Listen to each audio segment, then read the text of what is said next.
for your, interest in social entrepreneurship, solidar entrepreneurship, community approach, and self-help approach. So it is really great that we can today present an approach for real reintegration, for real changes of the human life, of the human lives who were facing some problems, difficulties. So today we will have great presenters, or I would say great people who would like to share their stories with us. And I think it is like, we should treat it like gift, because it is very, really, it is not easy to share your personal experiences, your life difficulties with others. But it is important, because having this, we are sure that we can support this way other people in need, and there are solutions, that we can support each other, we can inspire each other. So I will start with the small presentation of our Polish approach. Then we'll have Andrew Koch from UK, but he's Irish guy. Hello, Andrew, Irish guy, who is involved in Barka UK operation. Then we will have Andrzej Dawidowski, but I don't see him. He disappeared. I don't know what happened. He is. Hello, Andrzej. No słyszę. Hello, Andrzej, Barka leader. He will share his story in Polish, and Ewa Sadowska, my daughter, will translate it. Ewa Sadowska, this girl with blonde hair. Then we will have storytelling of people from the community here in Skopje. It will be Blagojcze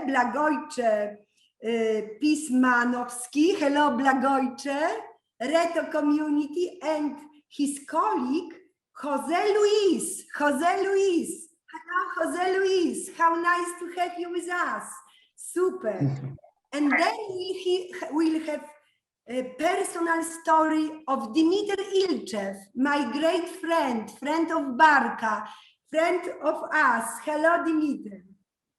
Okay, so thank you so much. So now I will share screen with short presentation of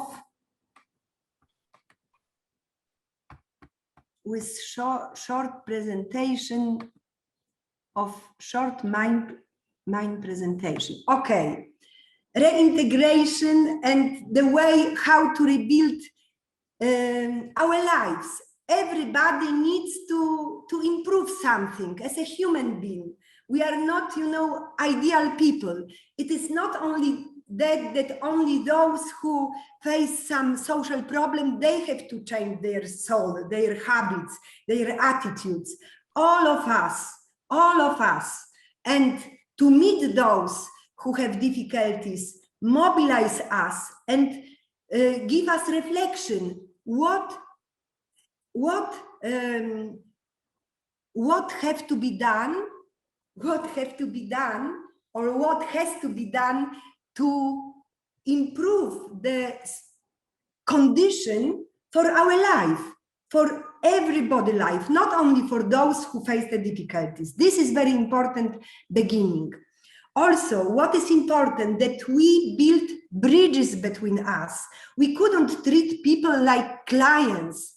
We couldn't only provide services for those who face some internal problems. We couldn't simply say, oh, this is service for you. Maybe you need food, maybe you need clothes, maybe you need psychological support, but we don't build mutual relationship. Reciprocity is not built. We only treat people like services users. It is a big mistake. It is not the way that we can build bridges and connections between us. So mutuality, reciprocity is very important. Also, what is important that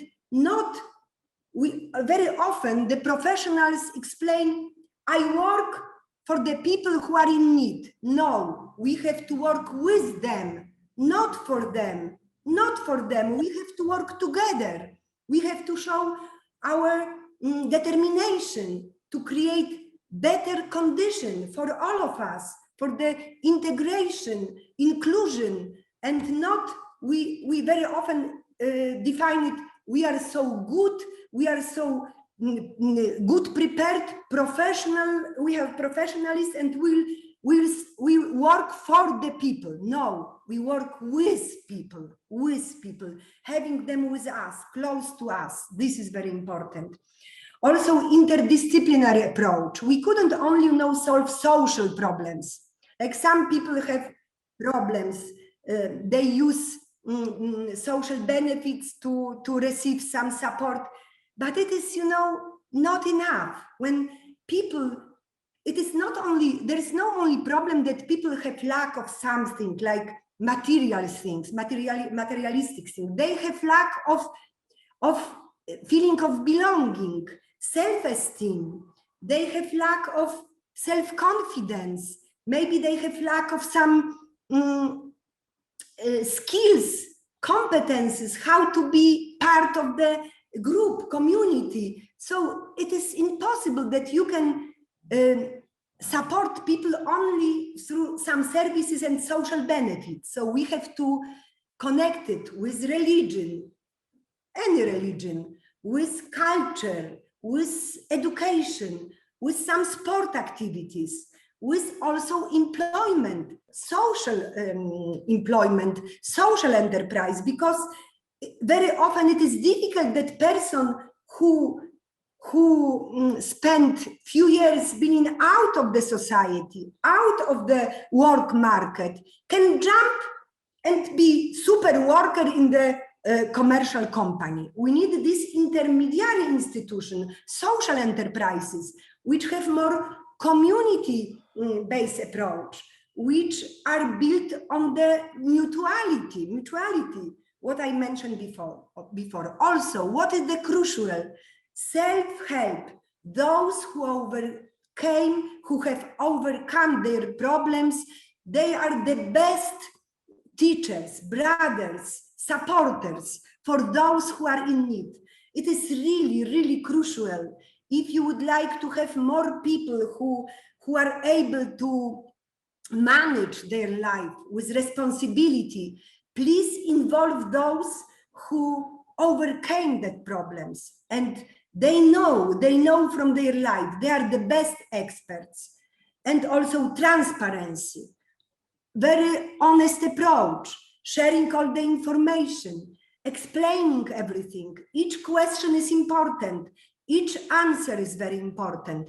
This is the crucial. Also, how we admitting new person to our institution, to our community, whether we, have long bureaucratic requirements, interviews, questionnaires, no, you have to start with showing your belief that that together we can awake our human potential.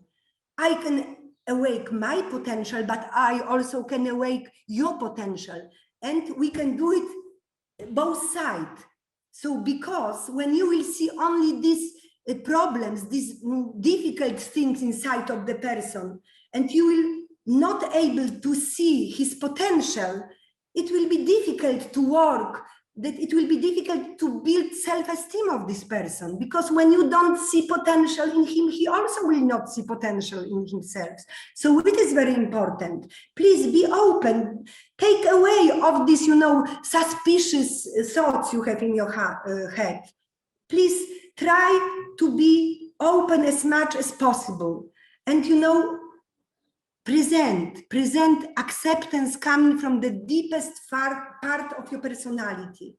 Sometimes such meeting can change a lot.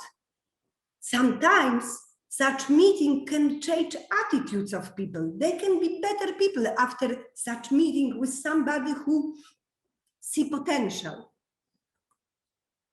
Yes. So what is also important here?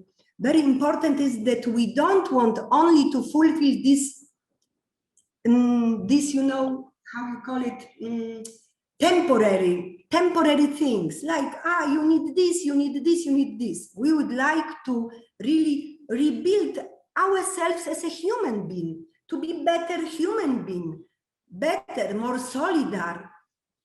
This is very important. It is not only related to those who have problems. It is related with everybody.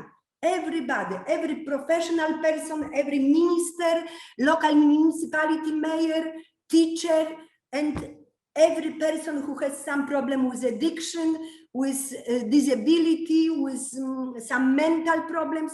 It is connected for all of us. We are equal. We are absolutely equal.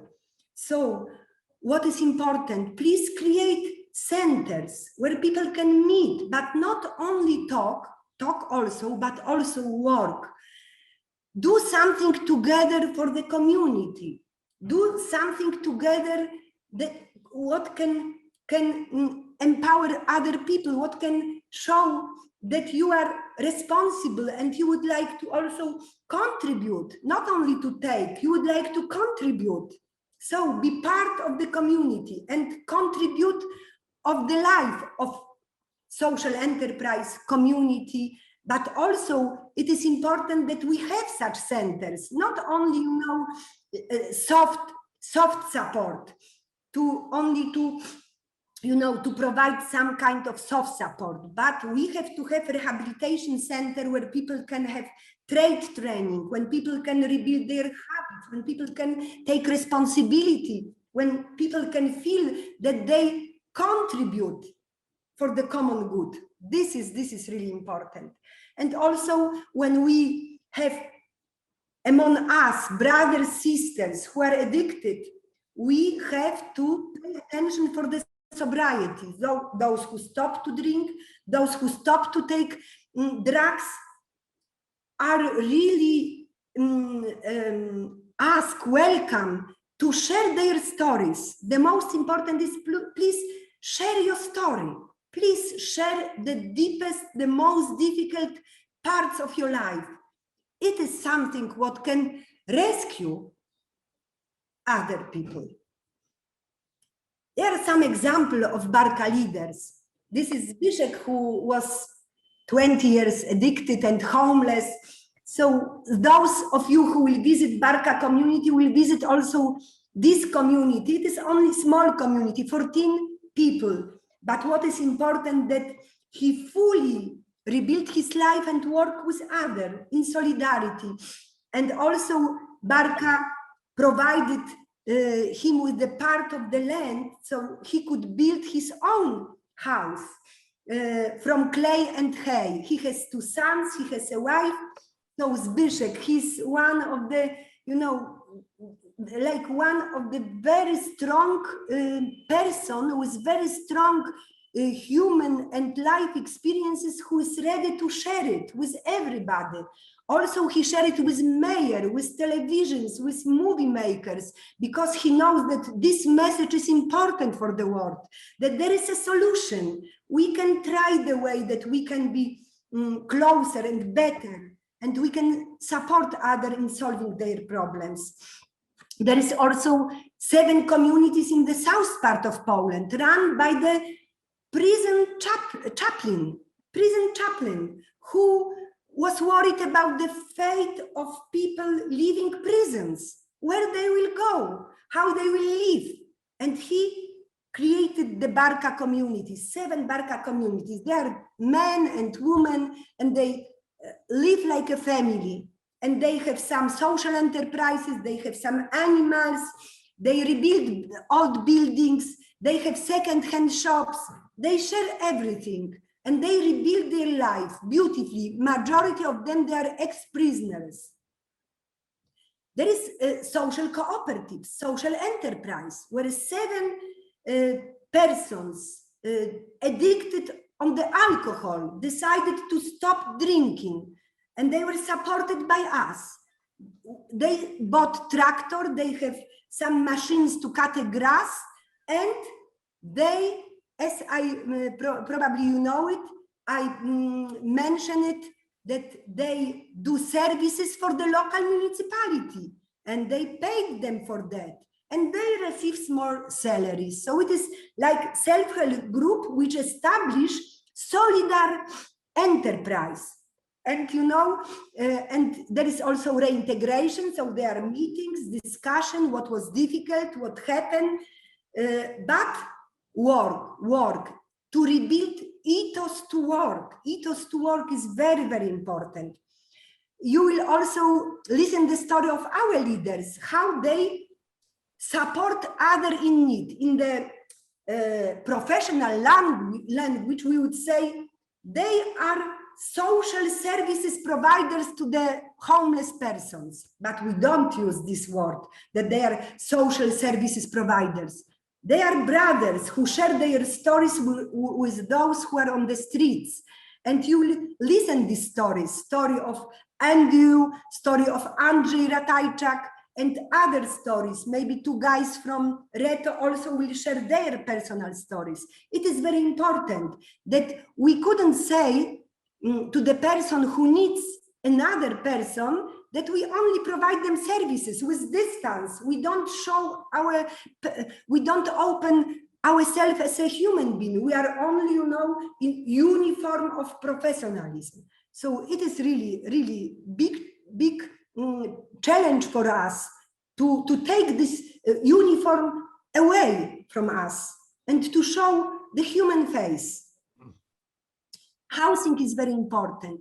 In Barka, we have a lot of houses. It is like common life. We rebuild ruined blocks of flats, ruined houses, and many of those people have their rooms, and it is like, you know, community independence. They cover cost of their life, yes, but also we have flats which are personal flats for the families. Like we built 8 flats for the poor families. Some of them are workers of the social enterprise. So you can see there is like a link of the 8 small, tiny flats, and they stop to drink. They are workers.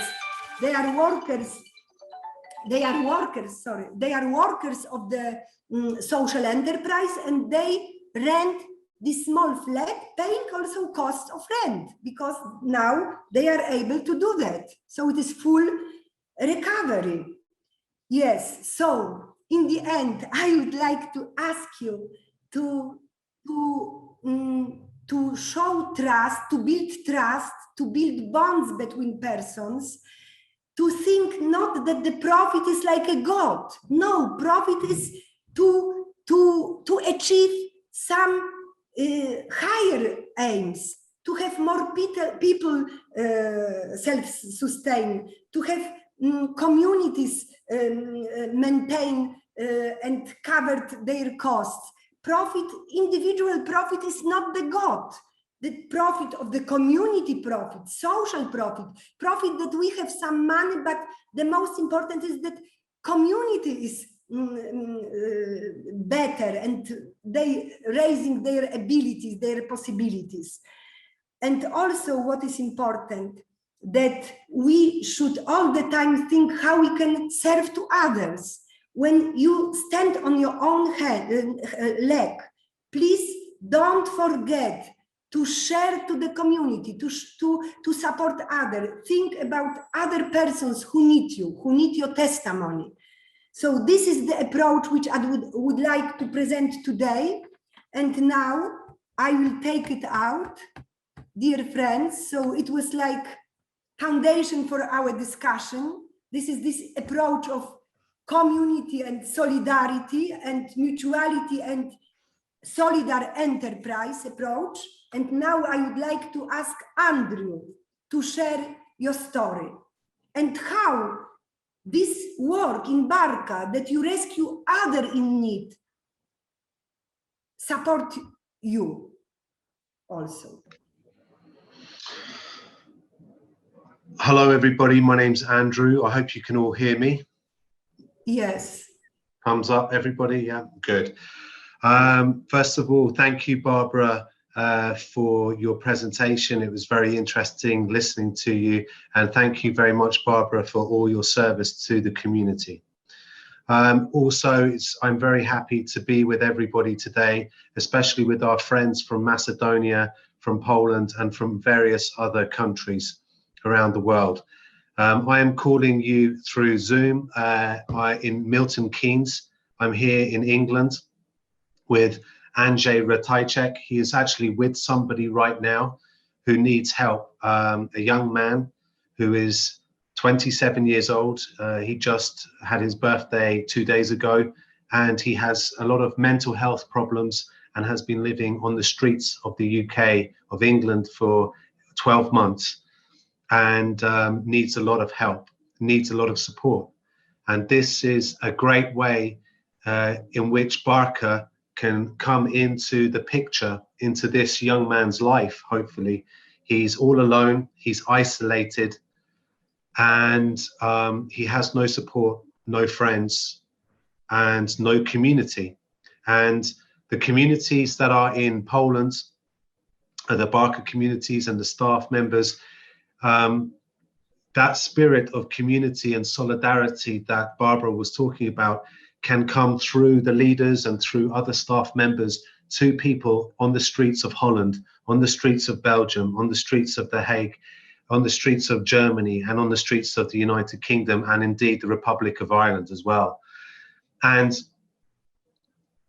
it's amazing, and I'm also very privileged to be in a position to do this as well, and to support my leader, my Andrzej Ratajczak, who is currently with somebody. So very briefly, my story, I was born in the UK, but I went to boarding school in Ireland. Some people might say this is where a lot of the problems started, but I then went to Poland to live and work. And I lived in Krakow for many years as an English teacher. I came from a very good family, and my parents are very good people, and they're still alive, thank God. But, you know, I basically fell on hard times when I was in Poland, in Krakow. I loved living there, but I am an alcoholic. And basically this is a disease recognized by the World Health Organization. And basically, it's a disease that makes me try to live life on my own, try to live life totally separate from other people and from community. It's a disease that wants to isolate me, wants to keep me separate from you, from all of you. And this is a disease of the mind, a disease of the spirit, and a disease of the body. So whenever I take alcohol, I have a reaction to it. I want more. I haven't drank for 5 years because I've been going to the AA program, and it's been very helpful for me. It's a 12-step program. And it's helped me to get my life back on track. It's helped me to give me a way of living. And it's helped me to reconnect with people. But it's also helped me to reconnect with Barka, which is where I did some voluntary work when I first went to Poland. And now I'm working with Barka, and I'm able to promote the values that Barka are founded upon. My disease, alcoholism, basically, as I said, wants to isolate me, but it's a sickness of the spirit as well. Resentment is the #1 killer of alcoholics, not alcohol, but resentment. This feeling of restlessness, irritation, and unhappiness. And this also comes with isolation.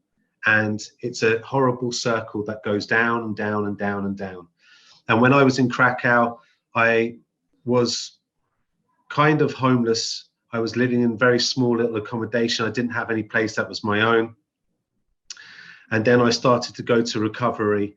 And in the last year, I was able to return to Barka after a long period of being away. And I was able to start working for Barka. And again, as Barbara mentioned, pass the message on. If I take the message that Barka gave me and AA gave me, the program of recovery, the community, the solidarity, the social enterprise, the self-respect that I can find within community with you, if I don't pass it on to the next sick and suffering alcoholic or homeless person or a person with addictive personality, if I don't pass it on, then I'm still being selfish.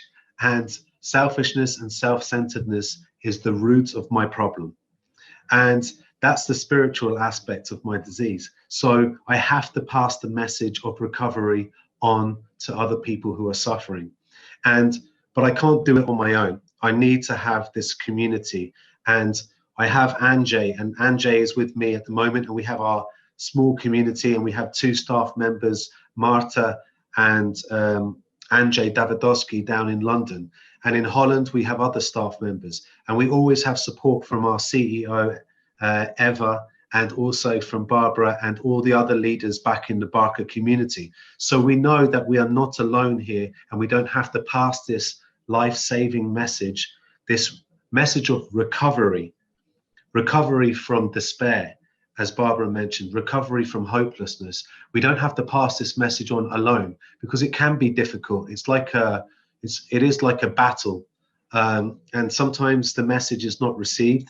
Sometimes there's hostility towards us, and we have to learn how to be forgiving, how to be tolerant. This is our code. This is our conduct. This is how we're supposed to carry the message. But we must not carry it alone. We need community to support us, so we can talk about the problems we have and in our own lives, but also with passing the message of recovery on to the next sick and suffering individual. So at the moment, briefly, I'll just tell you a little bit about what Barka's doing in the UK. We just started a new project in Milton Keynes. It's a small town 50 miles north of London. Most of Barka UK's work over the last 20 years has been in all the boroughs of London, all the places in London. And this is the first project outside of London. And we've been here for 3 months, and we've reconnected 2 gentlemen from Romania and 2 young men from Poland. One was 23 years old, Piotr, and he has returned to his family. But first he went back to Barka, and he was met at the Poznań International Airport by Barka staff. Myself and Anjay took him to the airport here in England. He flew back to Poland and stayed with our community where he could recover, and then now he's reconnected with his family. Also, we met a young man, 21 years old, living on the streets of the UK for many months, Patrick. And Patrick came from a troubled home, a stepfather he doesn't get on well with. And basically, Patrick wanted to go back to Poland straight away. He was totally isolated.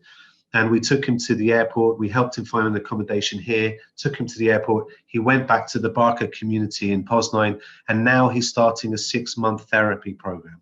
This is a great success, and it gives us motivation that our mission is important. Our mission is life-saving, really is life-saving. It's all about life and death.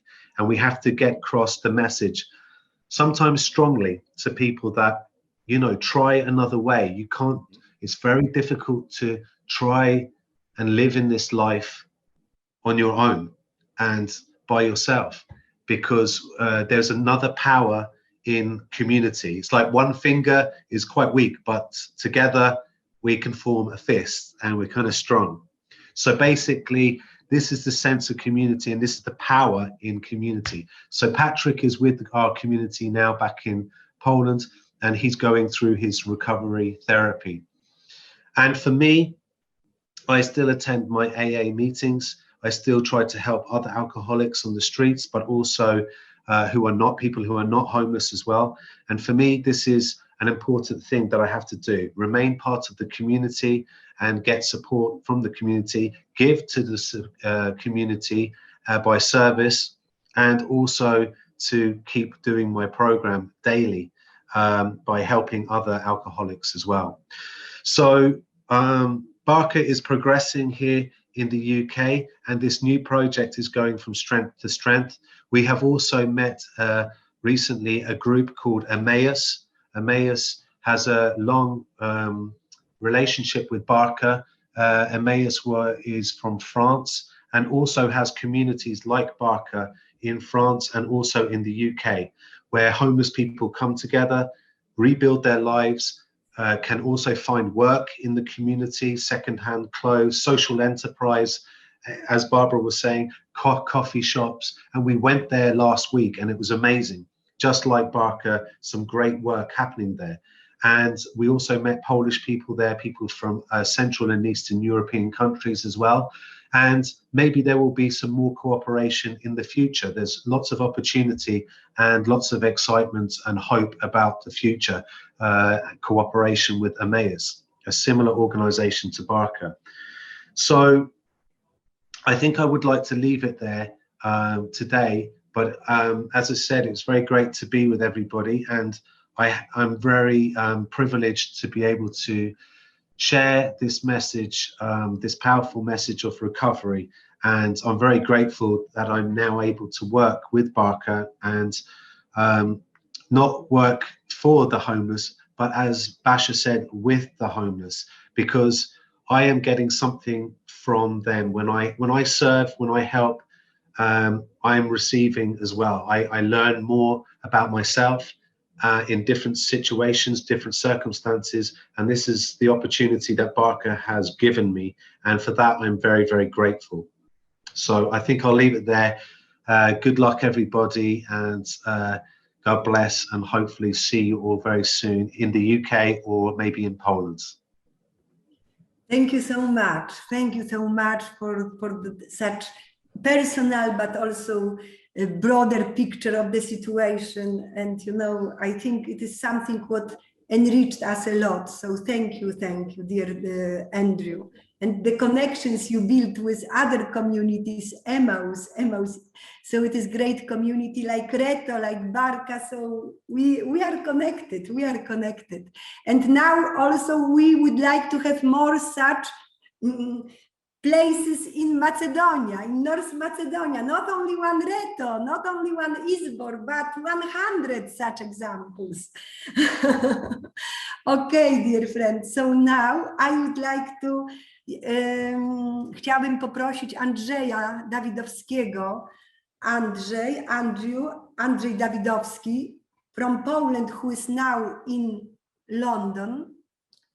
Dear Andrzej, please share your story like you did many times, and I know how much it also it changed in our life, in my personal life of Eva, my daughter who is with us today. She will translate you.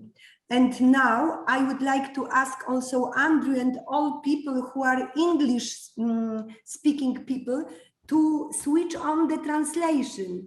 In the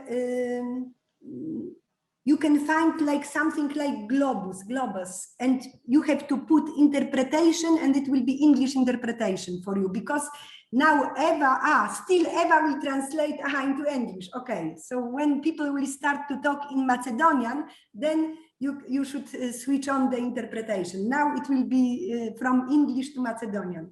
So from Polish to English and English to Macedonian. Okej. Drogi Andrzeju, to proszę, podziel się tak, jak to potrafisz najgłębiej. Masz, no nie wiem, gdzieś 7-8 minut, bo Ewa jeszcze będzie tłumaczyć. Czyli przepraszam, chciałam tylko, czyli Andrzej krótkie zdania i ja tłumaczę wtedy. Andrzej przerwę robi i ja tłumaczę, tak? Słuchaj, nie wiem, bierzesz palec do góry, ja wiem, że chcesz tłumaczyć. Dobrze. Dobra, na ciebie patrz. Tylko musiałbyś, Andrzej, bardzo proszę, nastawić się na krótkie zdania, dobra? Bardzo krótkie. No. Więc najpierw chciałbym przywitać macedońskich przyjaciół. Basię, welcome warm. Ciebie i Andrew. Dear friends, our Macedonian friends, and Barbara, Eva and Andrew. Chciałbym opowiedzieć o sobie i o roli Barki, jaką odegrała w moim życiu. I'd like to say a few words about myself and the role that Barka has played in my life. Właściwie już na samym starcie byłem skazany na porażkę, bo urodziłem się w takim, a nie innym środowisku, co sprawiło, że prowadziłem działalność przestępczą i dostałem się do więzień, w których spędziłem ponad 20 lat. From the very beginning, my early years, you know, as long as my memory goes, I had a rather difficult situation, a difficult family that I was born into. I ended up in prisons quite early on, and I spent over 30 years in prisons. W tym czasie, kiedy siedziałem w więzieniu, umarła moja mama, osoba, którą najbardziej kochałem, i przyrzekłem jej nad grobem, byłem na przepustce z więzienia na pogrzebie, że już nigdy w życiu niczego nie ukradnę, nawet gdybym miał z głodu zdechnąć. So when I was in prison, my mother passed away, and I promised her when she was still alive, I promised her I would never ever go to prison again. I would never steal anything. I would change. I promised her. Ale dalej nie umiałem społecznie funkcjonować, nie umiałem społecznie żyć, nie znałem społecznych zasad i w rezultacie wylądowałem na ulicy, na której 7 lat spędziłem. And I didn't keep the word I had given to my mother. My mother passed away, and I ended up on the streets. I spent 8 years on the streets. I found myself being completely unable to function socially. You know, most of my years were spent in prisons. So I didn't know how to function in an open society. Na ulicy uciekałem w alkohol, ponieważ nie umiałem zaakceptować tej sytuacji, nie mogłem się pogodzić z własną bezradnością, bezsilnością i piłem coraz więcej, więcej i więcej. Nawet nie spostrzegłem, kiedy znalazłem się w szponach nałogu i użyłem tylko tym, żeby zdobyć środki w jakikolwiek sposób na zaspokojenie nałogu alkoholu. When I was on the streets, I found, you know, friends to drink with, and I drank more and more, and it was very difficult. The only thought I had was where to find money to buy alcohol, and before I knew it, I became deeply addicted. Już myślałem, że nigdy nie dźwignę się z rynsztoka, kiedy przypomniało mi się, że wiele lat wcześniej słyszałem w radio audycję o Barce. I postanowiłem do tej Barki ad hoc natychmiast pojechać. So at some point I thought my life I would never see the light. My life would never change. When at some point I heard a broadcast, a radio broadcast Pociągiem na gapę. Barka Foundation, Barka community, about Barka community, and I decided to, I thought this is my chance, this is an opportunity for me to change my life, and I decided to go there. I went by train without a ticket, without a ticket. Kiedy przyjechałem do Barki, nikogo nie obchodziła moja przeszłość. Nikt się nie pytał, skąd przybywam, co mam. Ważne było to, że mam problem bezdomności, że jestem głodny. When I came I was welcomed at the community. No one asked where I was from. I was admitted as a brother, and the only thing that mattered was that I was homeless, I was hungry, that I had some problems to be resolved. Barka zaczęła mnie powoli formować. Pierwszym krokiem była sugestia, abym udał się na terapię. Sugestia, nie przymus, sugestia, abym się udał na terapię i zrobił porządek ze swoim nałogiem. Co też skrzętnie uczyniłem. Barka, the community started to have greater and greater influence on my life, and the community suggested that I go to rehab. There was no enforcement, just a suggestion that this would be a good direction. So I did go to therapy. Ten fakt miał miejsce ponad 21 lat temu i do dnia dzisiejszego nie miałem alkoholu w ustach i prawdopodobnie dożywotnym abstynentem umrę. So I went to rehab and completed it. It was exactly 21 years ago. Since then, I haven't had any alcohol in my, even a drop of alcohol in my mouth. I believe God willing, this is going to continue until my last breath. Barka, jej założyciele, stali się dla mnie wzorcem społecznych zasad rodzinnych. W ten sposób ja się uczyłem, jak powinna funkcjonować, jak powinna wyglądać podstawowa komórka społeczna, czyli rodzina, i jak powinny wyglądać relacje społeczne. In Barka, I learned how a family should be shaped and developed, and the founders of Barka and their family, the Sadowski family, became an example of really a family life for me, a family I had never had. Ja to nazywam taką nauką w świeckim wydaniu miłości bliźniego. This was, this is the way the Sadowski family ran, was very much showing the love for the other, love for thy brother, in a w świecki sposób. Jak to powiedzieć w świecki? Laicki. In a like way, yes. Yes.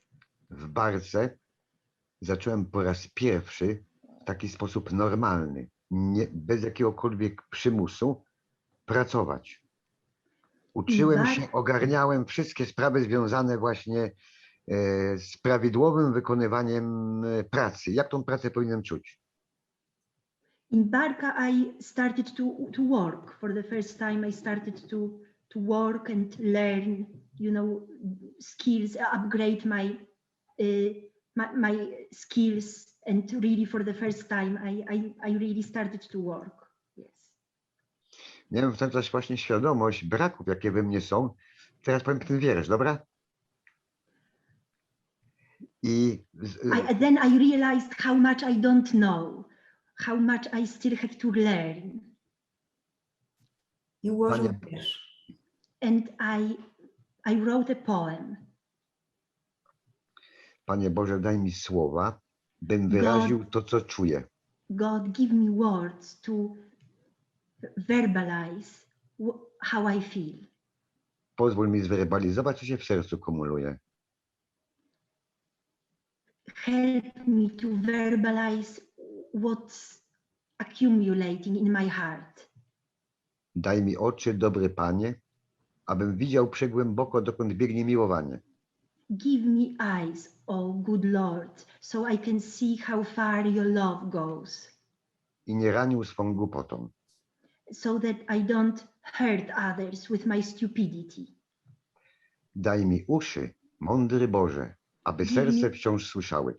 Give me ears, O Lord, so they can hear my heart. Wiesz, że rozum nic nie może, jam zaś jest niedoskonały. You know best that our minds are limited and that we are imperfect. I prosiłem Boga, ta modlitwa jest aktualna do dzisiaj. Proszę Boga, modlę się, żeby dał mi i oczy, i uszy, i serce, i rozum. I pray to God to give me eyes and heart and mind. Mind and heart and eyes to see. W Barce poznałem moją żonę. At Barka I met my wife. która była dziewczyną bezdomną jak ja. who was homeless like I once was. W Barce wzięliśmy ślub At Barka we got married, laicki kościelny, both the church and the non-church wedding, the civil wedding. w Barce na świat przyszło 2 naszych synów. At Barka 2 of our sons were born. O słowiańskich imionach Igor i Borys. And they have very Slavic names, Igor and Boris. Barka pomogła nam poprzez program taniego, dostępnego budownictwa wyjść na zewnątrz. Helped us through their accessible housing program, and we managed to get a house, a little house there on a settlement of accessible housing settlement. Jesteśmy bardzo Barce wdzięczni, ale jednocześnie my też czujemy cały czas czujemy taką opiekę Barki. Tak jak jest w przypadku ufności dzieci, że rodzice w ciężkich sytuacjach pomogą im. We have a great, we have a lot of, we are very grateful to Barka for all that Barka has done in our lives. The feeling is like, as if, like children are grateful to their parents for assistance, guidance, for help. Barkę kocham za to, że Barka daje przyzwolenie na takie ludzkie popełnianie błędów i sposobność do ich naprawy. I love and appreciate Barka because Barka allowed me to make mistakes. Nikogo nie dyskwalifikuje. We are only human. Humans, we make mistakes, and Barka doesn't disqualify, wouldn't disqualify you because you've made a mistake. Jestem głęboko przekonany, że nie funkcjonowałbym społecznie tak, jak funkcjonuję, gdybym na swojej drodze nie spotkał Barki. I am deeply convinced that I wouldn't be able to live the way I do if it hadn't been for Barka, if I hadn't met Barka on my path. Bo nie wystarczą same drogowskazy, to trzeba powiedzieć, tutaj piszę to i to, tak właśnie się dzieje w Barce.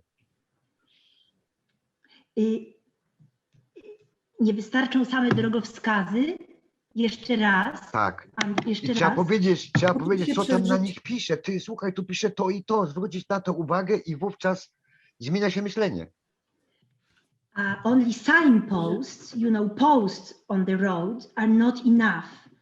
One needs people to lead you, to take you by the hand, to influence your attitudes, to be there for you. I teraz już kończąc, najważniejsza właśnie w Barce jest rodzinność, familiarność, gdzie każdy z mieszkańców jest traktowany jak biologiczna rodzina. Jak biologiczne dziecko, biologiczny brat, siostra. So what I found the most important at Barka is this family approach. That everyone is treated like a member of the family, like your biological brother or your biological sister. I to jest najbardziej pomocne w transformacji. In one's transformation, in one's rebuilding of one's life, this family approach is essential. Z całego serca życzę macedońskim przyjaciołom, szczególnie tym, którzy mają za sobą więzienia, którzy mają za sobą wszelkie metody wykluczenia społecznego, żeby na swojej drodze spotkali tego typu pomoc instytucjonalną, jaką daje Barka. Z całego serca i zachęcam, żeby coś takiego tam powstało, gdziekolwiek na całym świecie. Na tym dziękuję.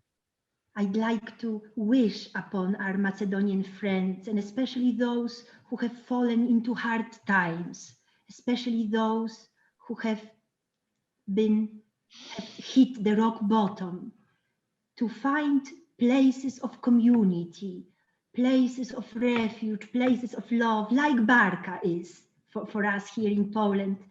Perhaps there is a chance to start a similar project in Macedonia, but especially Andrzej stresses the importance of community, places of community, places of brotherhood. Jeszcze tylko jedną rzecz, mogę? And the last thing.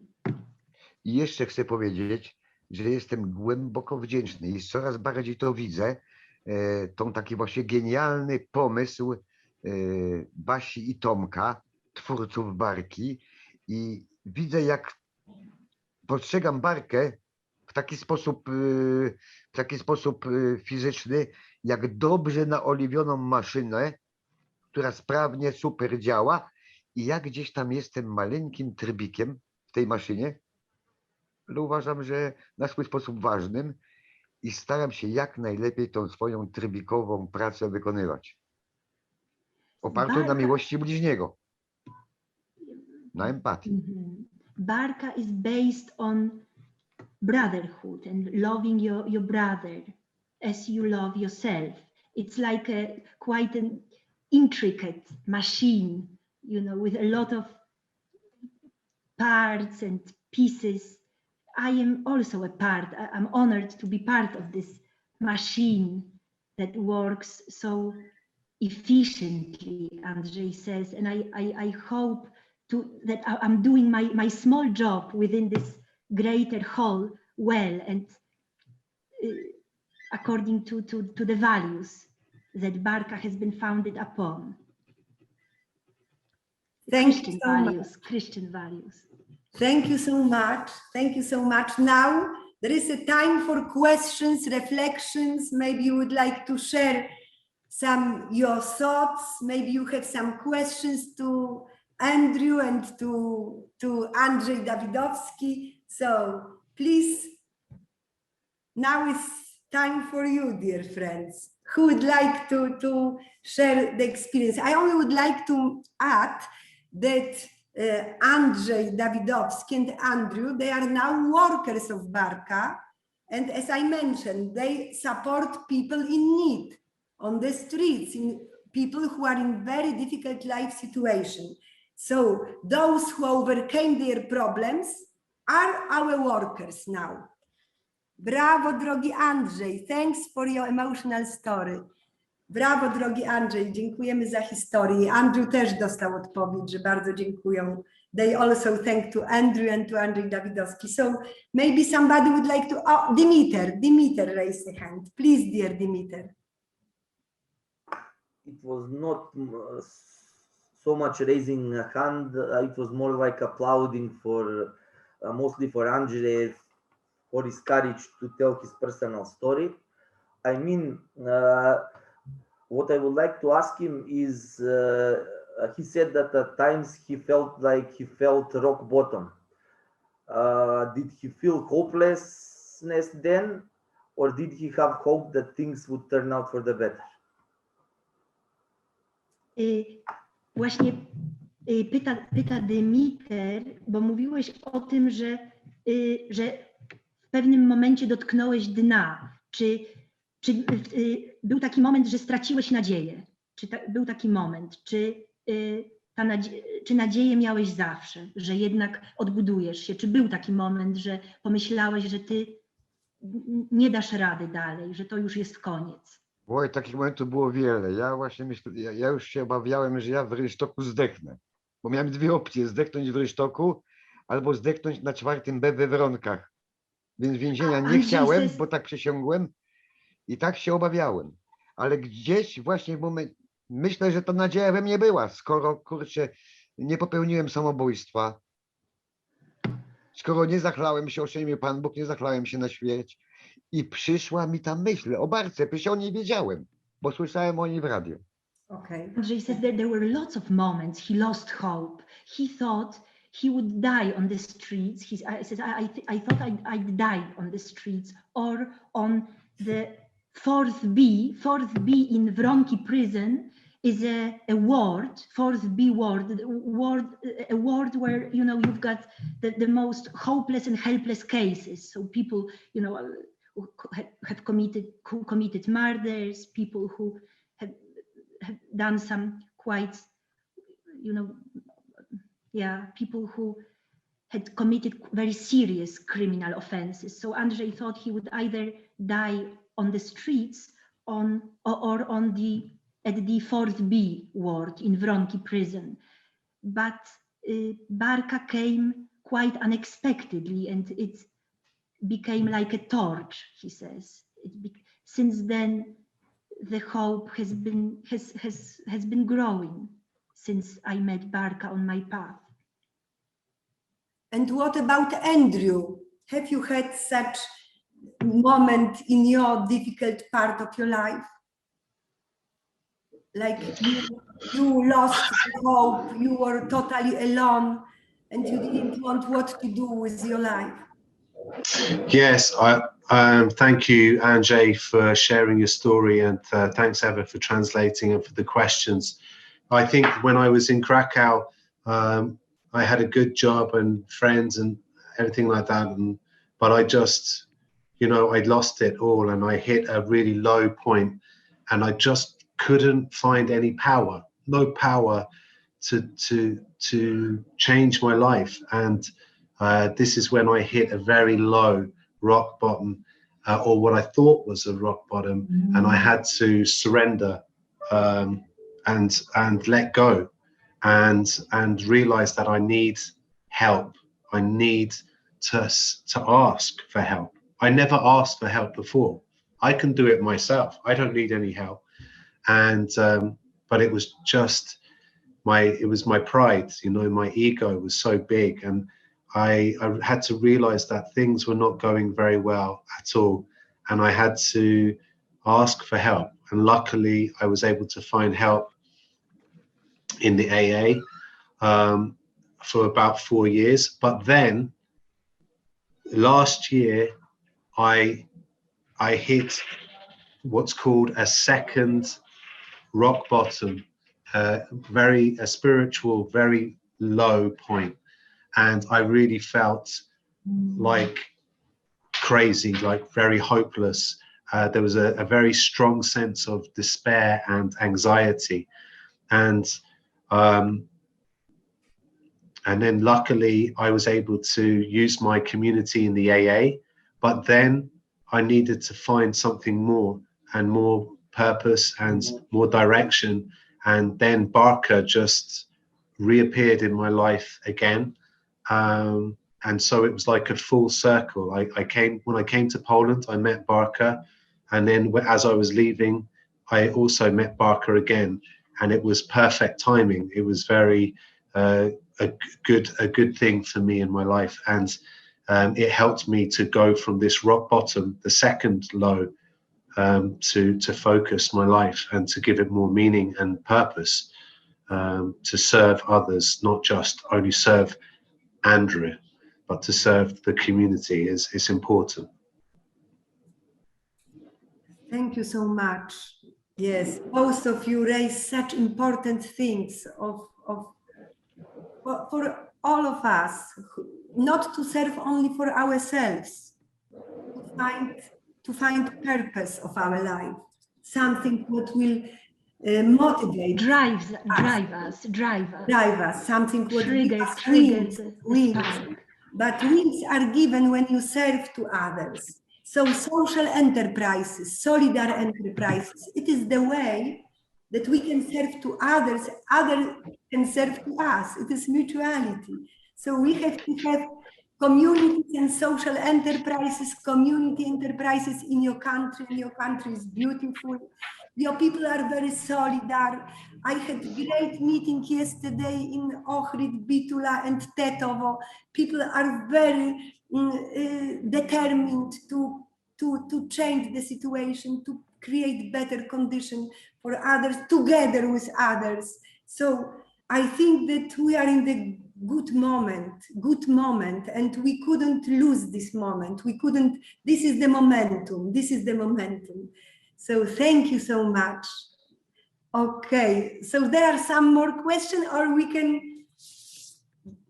Mimosa, please, dear Mimosa from Ohrid, beautiful Ohrid, and we don't hear you. Само сакам да се заблагодарам на I just wanted. Please put translation, English people. Okay. Само сакам да се I заблагодарам. just wanted to thank both of them for their honesty and their determination to share with everybody what they've been through. Barka, and thanks to Barka's experience that spans through years, will probably be a good leader to all of us and can help us to help people who have special needs. And there are so many of them in this country. Even though some people think that there are no people in need, these people in need are usually lost souls. They are closed. They very reluctantly share the situation. But we should give them a second chance. We should give them motivation. We need to give them the chance to see the light of the day again and the essence of their lives. So serving others is the main point of social enterprises. This is a completely different concept of other companies. Social enterprises go so much further than just personal selfish profits and interests. Social enterprises take into account the social needs, and they are on the top of their agenda. Again, I'm most grateful to both of them who found courage to share this, their stories with us. And of course, a special thanks goes to all of you who in Barka who helped these people in need. In essence, every person needs love. The life nowadays is cruel. Everybody needs affection and love. We are all human beings, and love is free. You don't need much to give love to others. All you need is wish to give love. The more you give, the more you will receive. Thank you. Thank you, dear Mimosa. Thank you for your deep reflection. Very important. Yes, this is in common everywhere. Here in Macedonia, in UK, we need each other. And sometimes we build walls, I don't know why. And we would like to be, like, treat ourselves like high position professionals. We are all the same. We are all the same. We have the same needs. And mutuality, confidence, collaboration, cooperation, and try to go with this message further. Yes. Thank you so much. To Andrzej, to było piękne przesłanie, podziękowanie do ciebie i do Andrew. To potem ci powiemy. Now Żarko would like to take a floor. Dear Żarko, yes, please. Perhaps we need to mention that today we're speaking about social inclusion. Perhaps we need a special debate or a workshop where we can share all success stories of social enterprises, not only in Poland and Macedonia, but we can also include social enterprises from UK, the Netherlands, and countries where Barka is active. And on these workshops, we can share these positive examples, and we can even publish them so that the citizens of Macedonia can learn about them. They get to know the social enterprises, the mission of which is social inclusion. We need to take advantage of this project with facts, arguments, proofs, where we will prove that we are not only talking the talk, but we are showing the truth, the real examples of social enterprises in Europe, so that the ordinary citizen can actually get the idea of what social enterprise is. All we need to do is organize ourselves, and we can achieve this together very easily. Thank you so much. Thank you so much, dear Jarko. You know, we know what we are talking about. You visited us, I visited you. I very much count on you, because you have some initial beautiful initiative. We have to empower and develop these initiatives, and you can also be role model for others. So thank you so much. Really, it was very, very important for us that we are together and that this message can be spread. I also would like to tell you that the movie will be shoot about these social enterprises in Poland and in Macedonia. Now the International Movie Festival crew will visit us in Poland for 2 weeks, and then they will visit you here in Macedonia, and we will have beautiful story which can inspire your society and those who still don't have enough courage to go this direction. Thank you so much. Thank you so much. Now, yes, so probably we can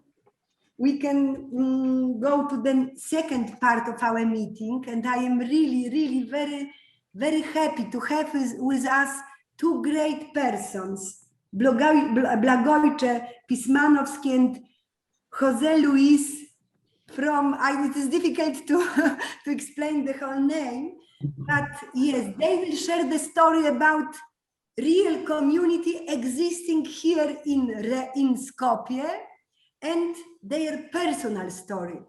What did motivate them to start this life? Why they wanted to support others in need? What are their personal experiences? Please, dear Blagojcze, do you need some photos now or after some introduction? Maybe after. After, yes. Okay. So please start. Okay. Zdravo na site. In Macedonian.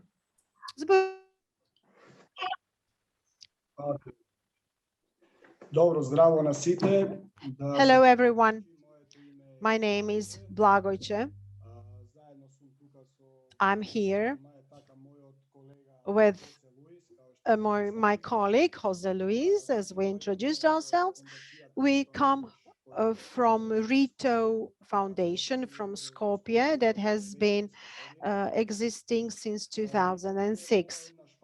This is a Spanish organization that everything started in Spain, and perhaps I should give the floor first to my colleague so that he gives an introduction of the Rito community. He's going to speak in Spanish and I'm going to speak in Macedonian, and then the interpreters will translate it into English. So we see we are multilingual today, but we're managing it.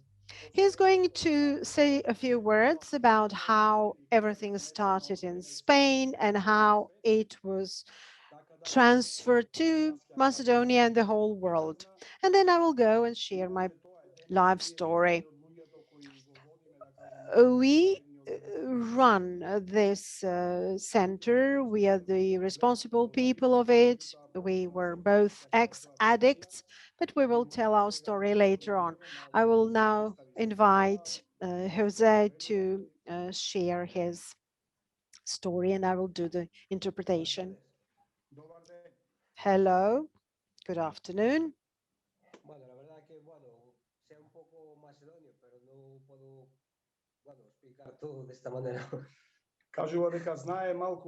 I speak a little Macedonian, but not that much so that I can explain everything in Macedonian.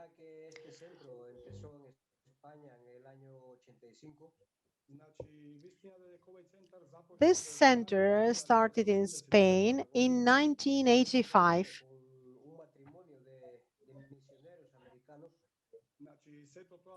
Everything started with a couple of missionaries from the United States, people who spent so many years in Mexico as missionaries.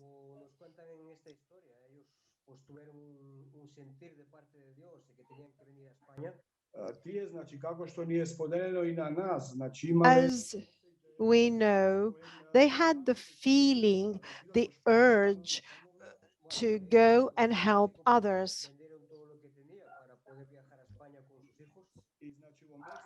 And in Mexico, they sold everything they had so that when they traveled, so that they could travel to Spain.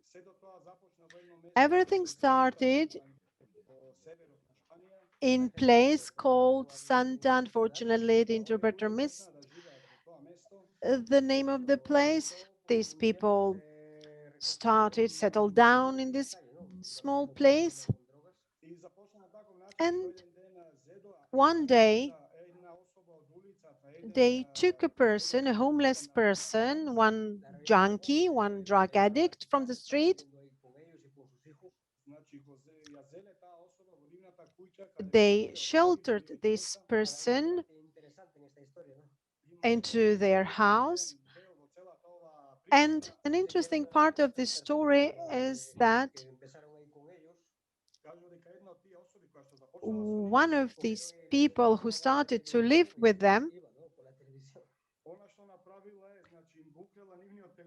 stole their TV set and ran away.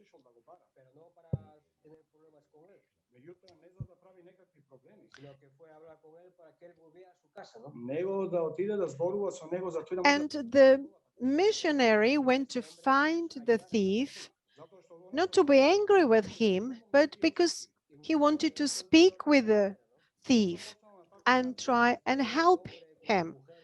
And that is how it all started. So this missionary with his wife and his children started to collect people, drug addicts from the street. And at the time in Spain, there was a huge problem with heroin and cocaine. And people were also dying from AIDS because they were drug addicts. And the only thing that this person, this missionary, wanted to show to the people in need was that they were not using any kind of therapy,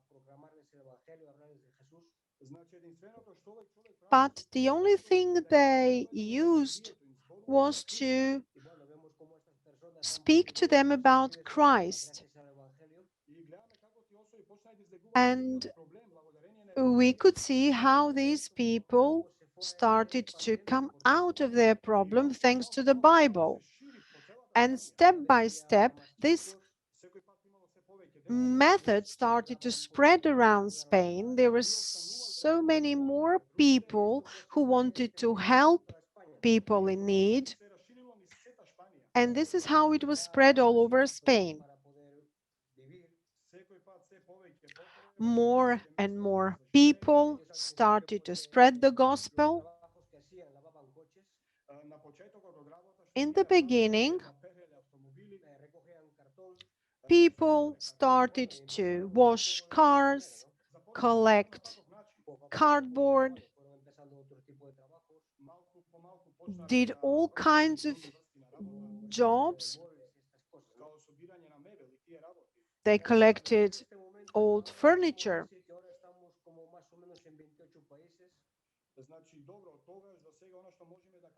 And we can say that since then until now, we are present in more than 28 countries. Many missionaries came out of Spain. They work in many countries in Europe, Africa, and Latin America.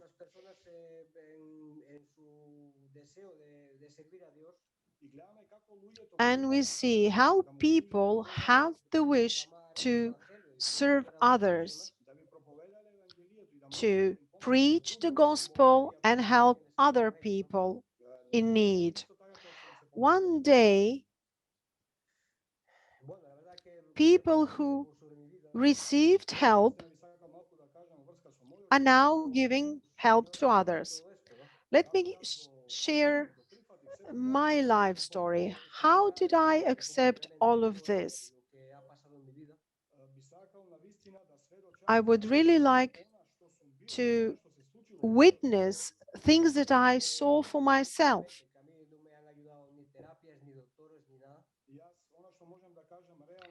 What I said that doctors didn't help me, medical therapies didn't help me. What changed my life was Jesus and the gospel. I come from North Spain, from Galicia.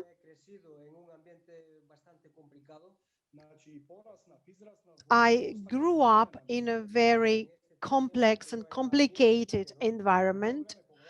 When I was little, my father had problems with alcohol, and he died when I was very young. And in my family, there were so many problems. My family was very poor. My parents were poor.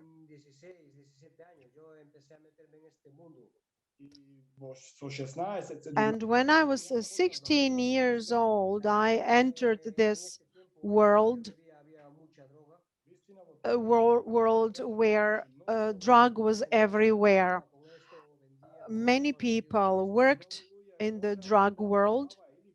They were either selling or buying it. And I lived in that environment. I had 16 years at the time. My brother also had a drug problem. And we can see that this was really some crazy stuff. I w- had I had that problem for 11 years. I had a problem with heroin. I was a cocaine addict. And in the end, trying to get out of this world, I ended up taking methadone.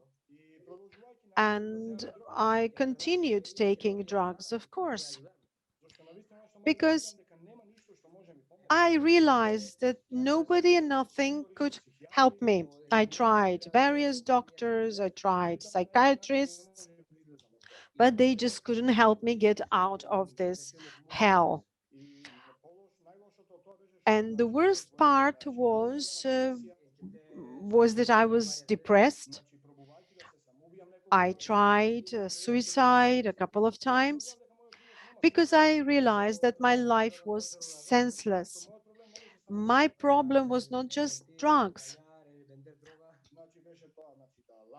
I was lying, I was drug trafficking, I was cheating.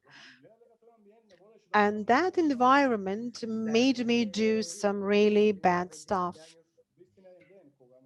One day, when I was 26,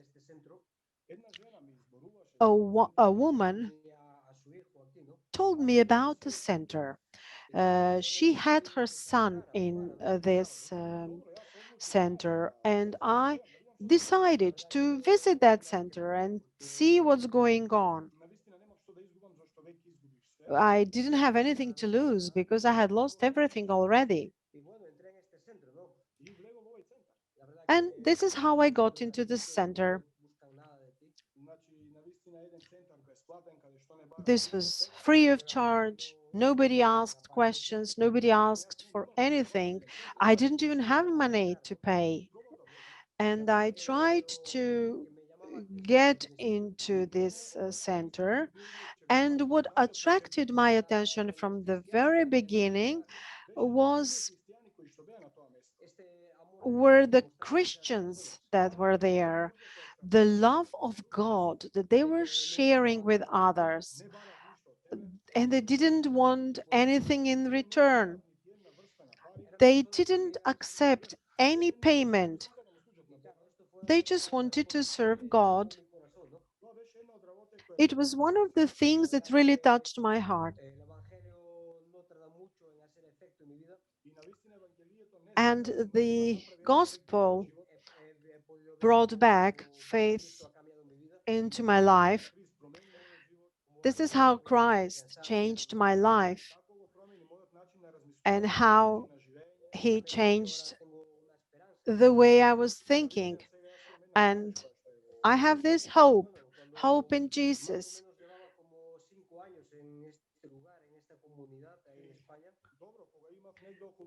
When I was 5,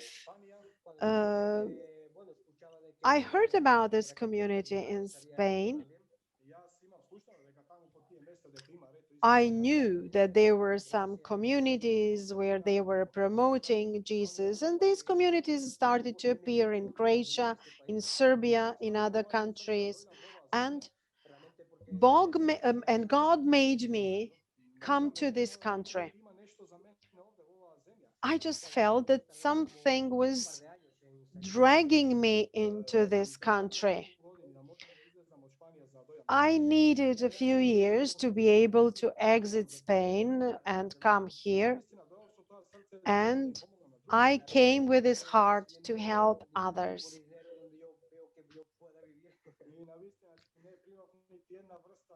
I didn't ask for any money just to be able to spread faith and love. But my life is now full of fulfillment and fun.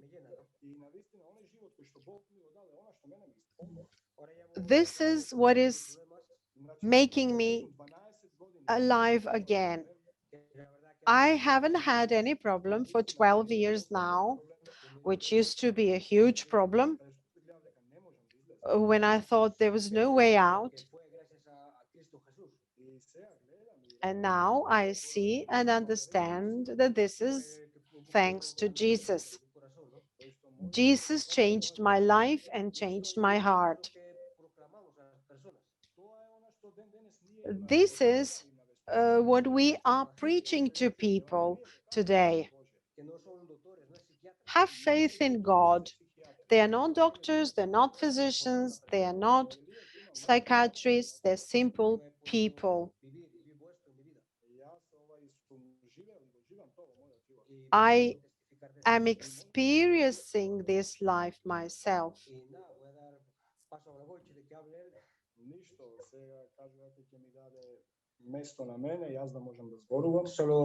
See, I'm going to give the floor now to my colleague.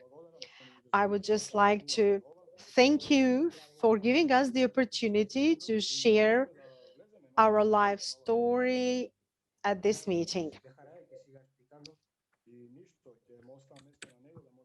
So I give my colleague the floor to explain the rest of the story. Thank you. Thank you so much. Thank you so much, Jose Luis. God bless you for this story. We will listen Blagojcze and Dimitar, and then we will have question and reflection. Thank you so much. Dobro, ja ne znam, prvo možda bi započnal. I don't know, maybe I should begin by sharing my personal story, and afterwards I will talk to you about what we've been doing here in Macedonia. I'm also a person who comes from Macedonia, from Bitola more specifically, and just like Jose talked about himself, I lost my way rather young, looking for my place under the sun, where I belong. At the time of puberty, when you're looking for yourself, I somehow entered that world of with drugs and all these vices. At the beginning, it was you would thought it just a little bit of marijuana, nothing dangerous. When you're in with your friends, a bit of alcohol, pills, etc. But as the years passed, this problem became bigger and bigger, was becoming bigger and bigger. But problems appeared at 19. I had a situation where I ended up in pretrial detention for 4.5 months. Afterwards, I had to serve my prison sentence because I committed crimes. I was in prison for 6.5 months, and there was some discipline because there were rules that I had to follow, but unfortunately didn't help much. I remember the very first day I left the prison, I felt even worse. At the time I was 21 and I continued. As when I left the prison, I started doing heroin, and that was my way out for all the problems I had. I was hiding behind that. But then you have even bigger problems. Your family is realizing that you're using drugs. You're trying to convince them that it's just a small problem. At the age of 23, I remember it as clear as it was yesterday. I was doing a test for hepatitis C, which turned out that I was positive, which wasn't a surprise. So at the time, the story was that the drug users usually die of hepatitis C, and there was a street proverb that it's not true because, and it was, if you a drug user, you always be drug user, which is not true. For 6 months, I was living in full hopelessness. I learned about this center. There was a similar. I knew about this center in Split. I knew that there were people from my city going to that center in Split. I knew them, and they would come back, and I would see that they managed, they dealt with their problem. And I wasn't, at the time, I didn't think I needed help. There was more pressure from my parents, from my mother specifically, to find a solution for you to resolve your problem. But my response was I didn't have problem. I was just doing a little bit of drugs, but then I can stop any time. And even though I knew this center, my parents gave me the number. I remember there were some events organized by this center in Bitola. But I got this number from Dreto. I got in touch with the center in Skopje. I had a meeting with the guys who were working in Skopje. I was told about the center, how it's functioning, and that there was no therapy, that everything is basically done by walks. drinking calm tea, people providing you support. I remember that the person I met, he was more than 100 kilos weight.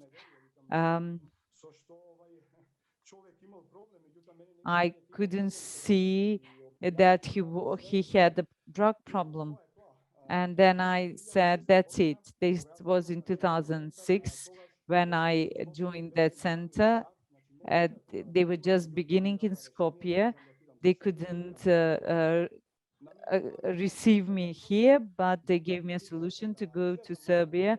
That was for me a possibility to leave the country, and with the plan for the things to come down, so that also the parents would think that I'm doing something, I'm trying to find a solution. That was my plan. But as Jose mentioned, when I got there, I was really surprised.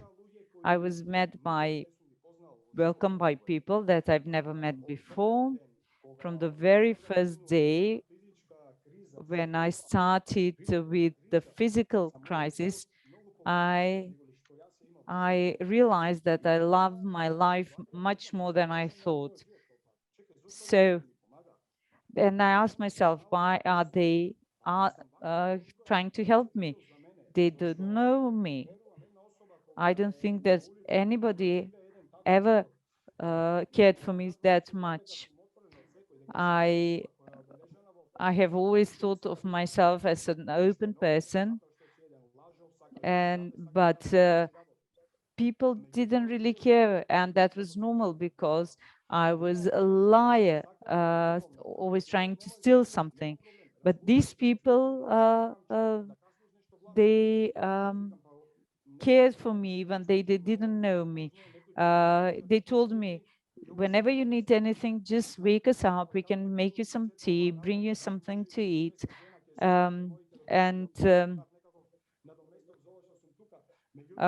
So during that time, I saw that the love of God from these people who wanted to share this love with me. What I learned is that I always thought that if I'm good to you, you should be good to me. If I give you something, you should give me back something. But this was not like that. I had I met people who were telling me that had problems with drugs for so many years, and they managed to deal with it. They would approach you, they will ask you how you feel, sharing their stories, what helped them. But as Jose mentioned, what I was told, and not only told, I was able to see firsthand that helped me just stop and think about my life, because I wanted to get myself clean from the drugs, but also to find myself. But God didn't have the same plan for me. I lived there for some time. There were some houses in Niš and Belgrade. In 2016, I moved to the Skopje house with the idea to show that there is a way out. Today, it's been 15 years since I've used any drugs or alcohol or cigarettes, and we are here to show that there is a way out. There is a hope to people to start believing in their lives. We don't have some story that is unique. We are just here to help. We live with these people who have problems. We help them. We are here with this. That's what God gave us to us, and we want to share it with the others. This house has been open in Skopje since 2016, which is about 15 years. We operate in the same way everywhere around the world. We self-finance ourselves by doing jobs. I've sent Barbara some pictures from our center. I will just briefly. May I ask my colleague, dear colleague Christina, to share the screen with this picture, because what is important, dear friends, that these guys are self-sufficient. They run community of 25 people who had some problem with drug, alcohol, maybe gambling, and they are self-sufficient. They have second-hand shop, they gather old furniture. You will see some electronic stuff, and they repair it. Blagoyce repair electronic stuff. So look, they believe that God support them. It is important. Somebody, you know, it is never mind what kind of religion or whether we believe or not. Sometimes you can believe for the higher power, or you can believe for other person. This is, you know, we are all the same, dear friends. And what is important, that they are able to have 25 persons rescued. Probably they supported thousands of such persons, and they are able to provide, you know, services, jobs. People buy their products and they pay cost. They are able to cover their cost. It is community social enterprise. Look at it. It is something what we need in each region, in 8 regions of Macedonia. Dear Blagoyce, yes, please, sorry, I interrupt you. Okay. Znači, next slide, dear Christina. Next slide, please.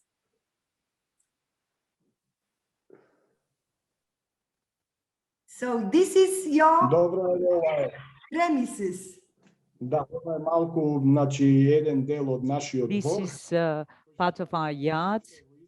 We still, you see, we still building it. We try to provide the best conditions possible. This is part of our yard. Can we move to the next slide, please? Christina, please go on, go ahead. Hi, Christina. So this is of our place for rest. This is our shop for second-hand furniture and appliances and clothes. We get the furniture as donation, and we try to repair it, to use it or sell it. We usually go to the homes of the people that they have an old furniture. We take it and we repair it and sell it. This is some of our workshops. This is a workshop where we try to repair some wood elements, to restore them and to sell them in our second-hand shop, because that's how we finance ourselves. Next one. This is part of our hall where we meet and where we basically eat our meals. Next slide. This is part of the furniture that we make. We have the tools necessary to produce furniture like wardrobes and kitchens. This is another part of our workshop where we keep some of the tools and the materials we use.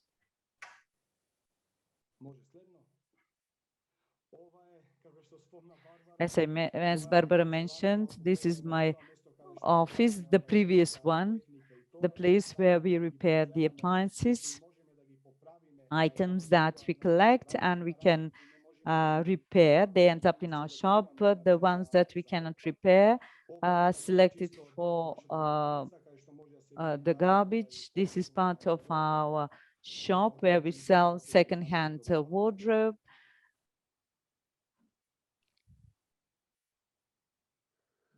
This is the entrance to the. This is the entrance of our house, which is in Batinci. Barbara visited us. She knows where we are. Yes. That's it. So please, dear Blagojcze, share the information where people can buy beautiful furniture, old, ancient, beautiful old style furniture or modern produced by you, where it is. Please share the address. Нашата адреса значи е во Батинци, село Батинци, улица 1, број 220. Village Batinci, number 221. It's on the road towards Saint Marco Monastery.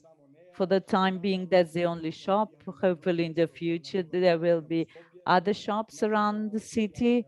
So for the time being, that's it. That's the shop is part of our house. Those are the activities.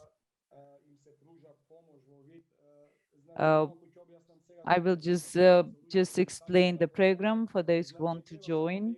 They just need to have the will to call us. We'll talk to them. We explain what are the rules, the norms of the center, what's happening, and if a person is ready to accept all that, the door of our center is open. We do not care what race, nationality, or religious belief they belonged, whether they're poor or rich. Any person can come and become part of our center if they have the will to cure themselves. And I do believe, just like it meant to me, they will be able to see people who've been at the same place, because what helped me was that the people around me were people who've been through the same thing. And on their faces, you can see they were full of life, something that I was missing. And I was wondering where this source of life was coming from. There were some activity, because during the day I saw they were doing some work, but nothing more than that. And that was what attracted me. And I hope that we can help others to show them that there is a way out. And just like I mentioned at the beginning, when you have a problem, you see no way out. You see only the end of your life, but that's not true. But that's not true. You can see it from my story and from the story of Jose. We don't say that we were the best ones, the strongest one to manage this problem. Anybody can get out, and we want to help any person who would like to be helped. At the moment, we have only a house for male. At the moment, we have 17 and one couple who are living separately. And there is also a house in Kosovo. There are 5 of them there living. We are trying to help there as well. So the total number is 24. Of course, we would like to help as many people as possible so that they can join us to help them with the problem, to rehabilitate themselves, and to go back where they came from. Thank you so much. Really, it was very inspiring for us. Look how many people can be rescued. We have a lot of ruined houses here. We have a lot of people in need. We have a lot of old furniture, old clothes. We can merge these things. We have 8 regions with beautiful people. We have so many organizations which could develop this direction. So Lydia Yoreva would like to take a floor. Please, dear Lydia. She would like to ask probably. From Hope. From Hope. Здраво на сите. Hello, everybody. Can you see me? Yes. I can speak in Macedonian, can I? Hello, I'm Lydia from HOPS. HOPS is an NGO that has been active for more than 20 years working with drug addicts and their families. And I want to welcome you all and to express gratitude. I'm sorry, I lost her.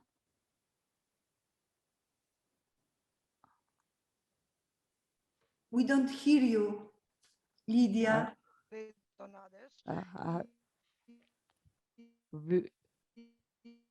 There is problem with the connection. Sorry. Lydia, there is a problem with connection. We don't hear you. Hear me now? Yes, but please repeat once again. What? Can you hear me now? Yes, yes, we hear you. Okay. Не знам докаде ме слушавте. I don't know when you lost me, but I just wanted to express gratitude to Barka and Rita for sharing their experiences, and I want to share that I come from that community. But I would also like to touch upon the things that are missing in our country, and that's all these communes in Macedonia are usually based on religion. And usually they always they do rehabilitation, fully giving up any use of drugs, including methadone. And I think that it would be very useful if we could have a social enterprise that would be able to include the people who are still receiving therapy, because thus to motivate them to make bigger changes in their lives, because not everybody can fully, completely change their life, and not everybody can stop using the therapy frequently, especially with the methadone therapy is something people receive all their lives. For example, when I decided that I couldn't live the life anymore and that I wanted to change my life, the only option available was a monastery, and I accepted that. I went to a monastery, even though I was never really religious before that. I wasn't a religious person, and I had never been to a monastery before. So that experience changed my life, fully changed my life. Now I'm at a place that I never thought I would be able to be. From the bottom, I managed to go up and to above the surface. And I think we should give chance also to people who at the moment think that they cannot do that, and we can achieve that by involving those people and giving them jobs, work that would be socially useful, and to show the people and the society that these people can be both useful for themselves and to the people around them. That's why in the past couple of years, we've been trying to develop such an activity where people that haven't really fully completed the treatment process and they are still using therapy. That's it. That's all I wanted to say at the moment, because I'm always anxious when I need to speak to more people. I probably missed some important things. I just wanted to add that we should focus also on these people who are fighting on their own to achieve more. I'm sure that many of us have started when we were teenagers, when we didn't really know each other, and the fight is really difficult. Thank you. Thank you, Lydia. Thank you so much also for your sharing. And I hope that hopes will set up social enterprise, but we need more such solidar enterprises for different type of people, for those who would like to totally, dedicate their life to God or to other people, those who it will be only like period of their life that they serve to other, then they will start their independent life, have families, have children, but they will remember all the time their experiences, and also they will ready to help, to support. We need social enterprises in Macedonia for giving the purposes, chance for people. Everybody has chance, everybody can change a lot. And we, at the same time, we will be different persons. We will be better society, more solidar community. So Nebi, what do you think? Do you think that we can have second-hand shop in Tetovo? Nebi, my dear friend Nebi, from Tetovo.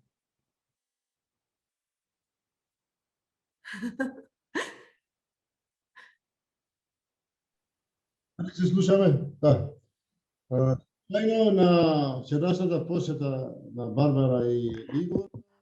Barbara came here in Tetovo yesterday, and we were thinking about what kind of idea we can start in Tetovo. And now our idea coincides with what we heard today.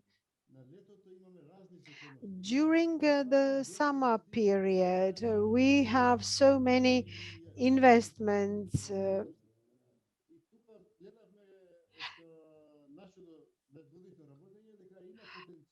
And we realize that there is so much potential that a company, an NGO, an enterprise can start collecting used second-hand furniture, employ people who are part of our projects, and can train them how to sell that furniture or even repair that furniture, which can also be given free of charge to people who need it, or can be sold with a symbolic price. And in this way, the social enterprise will be collecting money and making profits. So this was a positive example. We are going to contact these organizations from the region, and we told Barbara that yesterday as well, that we can actually try and do something in our region. So do you have today a little bit bigger believe that it is possible? You had, great determination, but maybe today when you saw that it is possible and there is a lot of things we can repair, renovate, probably you have even bigger, and at the same time how people's life is changed.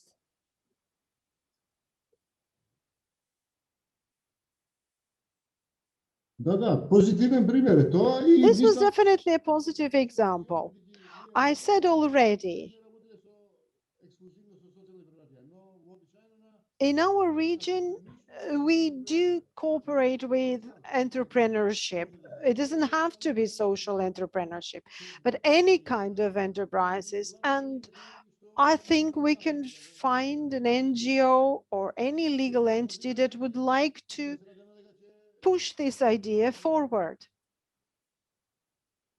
Thank you so much. You know, NEBI represents regional support center for solidar economy, like also Snežana.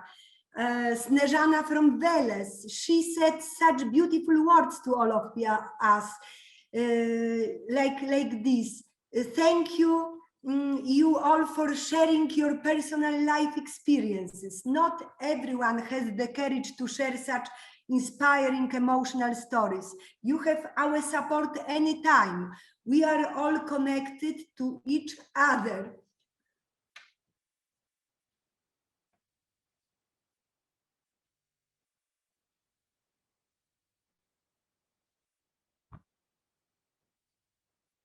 All is one.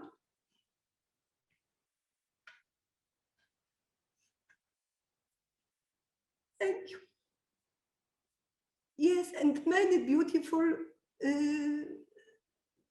messages were sent today, like from Sid. I have to leave, but I have been listening to all your stories carefully, and I would like to thank you greatly for sharing your experiences. This was inspiring and motivating for our organization, SID Macedonia. We are at your disposal for all the services we can provide for you. Thank you again. And don't hesitate to contact us should you need anything. So it is another regional support center from Skopje, from Veles, from Bitula. Also, you heard today Mimosa from Ohrid, and you know, and Nebi from Tetovo. So see, we are connected. Now I think that it is time to invite dear Dimitar Ilchev. Hello, dear Dimitar. Are you there? Dimitar? Where is Dimitar? Yes, you are. Hello, dear Dimitar. Okay, I am here. Hello, everybody. Yes, my name is hello. That Dimitar is Ilchev. last story of Dimitar from Association Misla. Yes, first I would значи, kad izborujem na makedonski, znam дека има превод. Najprvim bi I will сакал speak in Macedonian. I would like first to address people who share their stories today. I heard that an elderly married couple tried to get in touch with me, but unfortunately they failed because we don't have an office anymore. But Barbara is here. She can always share our contacts. Barbara invited me today to share my life story and the association I represent. Most of you here know me already.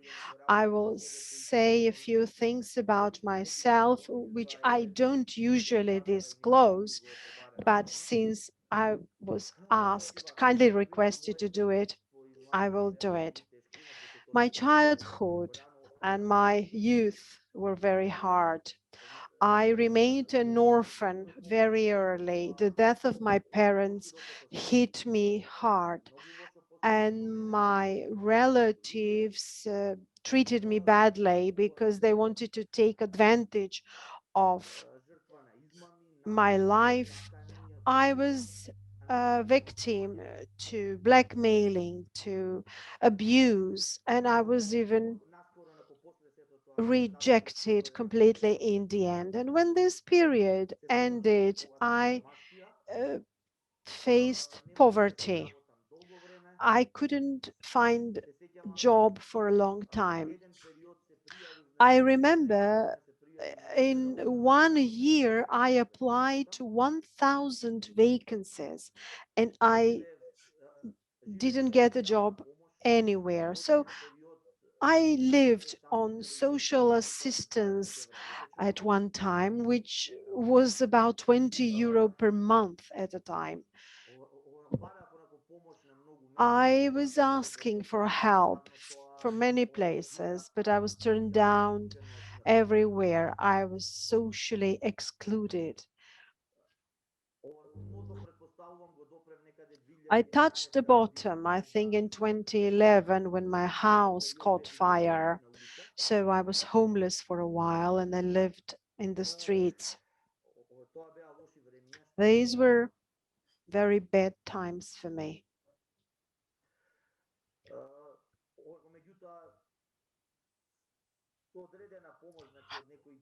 But with the assistance of some state bodies, I managed to renovate my house for a little bit. I managed to go back and live in it for a while. But this was the time when I felt some mental disorders, dissociation, huge disappointment, depression, post-traumatic disorder, syndrome of a victim. And due to this, I was not employable anymore. And I was aware of that. But I never gave up. I always tried to find a solution. And I hoped, no matter how many doors were closed for me, and there were many, I hoped that some door will be opened for me and I will manage to improve my life.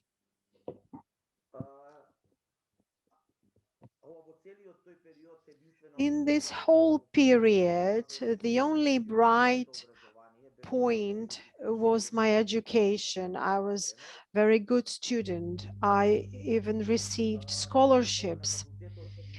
And at the university, I met a few of my student peers, colleagues, who persuaded me to establish this association because we had some life experience, and at the time there was no legal entity that was focused on helping others. So we established the association MISLA, which is Association for Mental Health. Members of this association are people who have had experience with mental disorders, either themselves or members of their families, and the main mission was to improve the life of these people. Barbara helped us with the establishment. She gave us money for the administrative tax or administrative fee. So this is a chance for me to say thank you, Barbara. And after that, we had no other assistance, nor from our authorities, nor from foreign institutions. We still keep some activities of the organization going. Not everything is bright, but something is happening and we keep asking for assistance and support. We have had some campaigns for elimination of prejudices. We participate in some discussion fora for public policies. We participate in some medical therapeutical debates, and the idea is to help each other so that nobody is left behind. There are many vulnerable people who cannot find their way, who are excluded, cast away. They're simply weak, and we need to help the weak. We need to help them integrate into the society so that they can have a normal life. In our society, egoism and personal interest is leading, and this is completely different from what we are doing and what we want to achieve.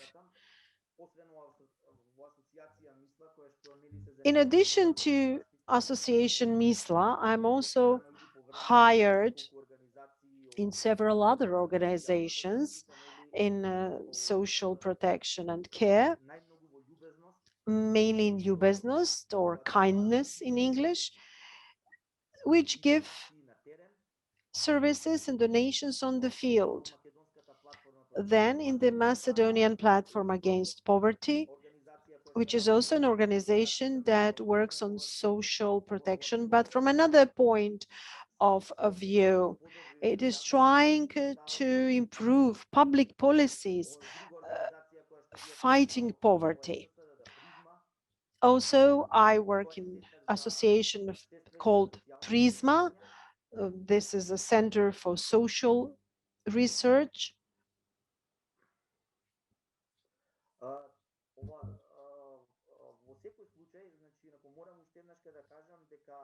I need to say this again. When I completed my education and when I got my job, I became an independent person. I'm still repaying all debts, bills, taxes that I couldn't pay.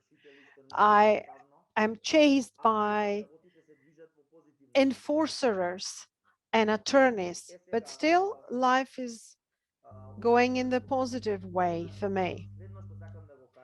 What I also want to say is that within Association MISLA, we need social integration and employment of people with mental disorders because almost all of them are unemployed.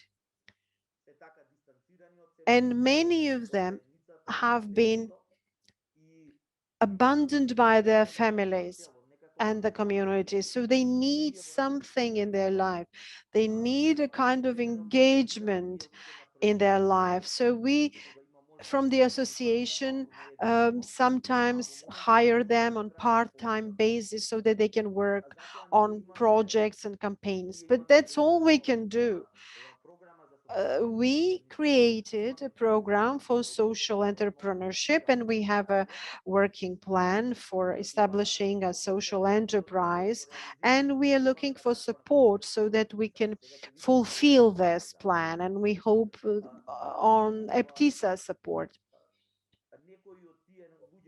Some of these people that we want to help are employable, they have skills and education, they want to work, but some are actually not able to take up any job. And this is why we need some psychological therapy for them so that we can boost their self-confidence and we can improve their skills so that they can be competitive on the labor market.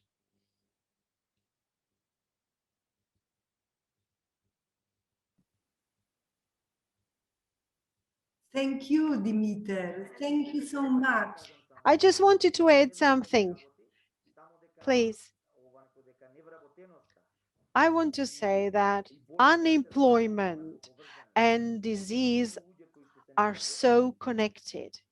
We have people who are unemployed, who are poor, who cannot take care of their own health, and they become sick because they become depressed, they become despondent, and vice versa. There are people who are sick and lose their jobs, and that's how they become socially excluded and poor. And this cycle has to be discontinued. Social inclusion must include all groups who feel excluded, domestic violence victims, ex-cons and prisoners, drug addicts, and so many others. The community must take up some action for social integration of these vulnerable groups. That is all I had to say. Thank you for your attention. Maybe I was a bit tiring, but I'm here for any questions you may have. Absolutely. It was really very important. You know, you put ourselves on the shoes of somebody who has such experiences. You had very difficult life experiences from your childhood. Very good student, very good economist. I am so happy that because of this network, you are hired by Tony Stankowski, president of the association Lubiezność, kindness. How nice it is. And I am so happy that you was able to create association Myśla to support other, to create the self-help group, to think about other people. So that's why you are able to pay your bills, you are able to work, because you have power, So it was great lesson. It was better than psychological lecture of any professor, believe me. I am psychologist and I know it. What I do is doing it from my own experience. I'm not a social worker, nor am I a psychologist. My education is completely different, but it's useful, you know, I can always use my education, but still, it is important that people from vulnerable groups who have gone through this life and who have been themselves homeless, poor, living on social assistance, people who had mental diseases, people who were socially excluded. Those are the people who can actually help, because our knowledge and our experience is practical. Yes, I thank Tony and Lubiezność for the moral and every kind of support they have been giving us. It is something that cannot be replaced, really. Thank you so much. So when we have more social enterprises, I would recommend it you to hire Dimitar Ilchev as an accountant. He's economist, his profession is accountant, so he can support your organization, social enterprise with accounting. He's very good, very dedicated. So I would suggest and recommend, yes, Dimitar Ilchev. Okay, so there are any questions to our colleagues from Reto and for Dimitar? Do we have any reflection? Milenka would like to share. Milenka from Bitula. I met her yesterday. She's very positive. Milenka, what do you think about it? Please share with us. I'm touched from the life stories from these people. But in the end, they are now happy, full with hope for better life. That's all I can say now. Thank you. Thank you. You are touched. I see it. I see it. Thank you so much. If somebody has some comments, questions, would like to tell something else. Snežana? Snežana? Snežana, do you see some possibilities for social enterprises in Veles region? I think so. I think this storytelling also helped me realize some of the possibilities. Now I reflect on my previous experiences around the town, such examples or similar situations I have been involved in. So I think that there is a lot of potential to work in Vardar region in general. And did you like these stories? Do you think that it was important to listen, to have these sharings today? Yes, of course, of course.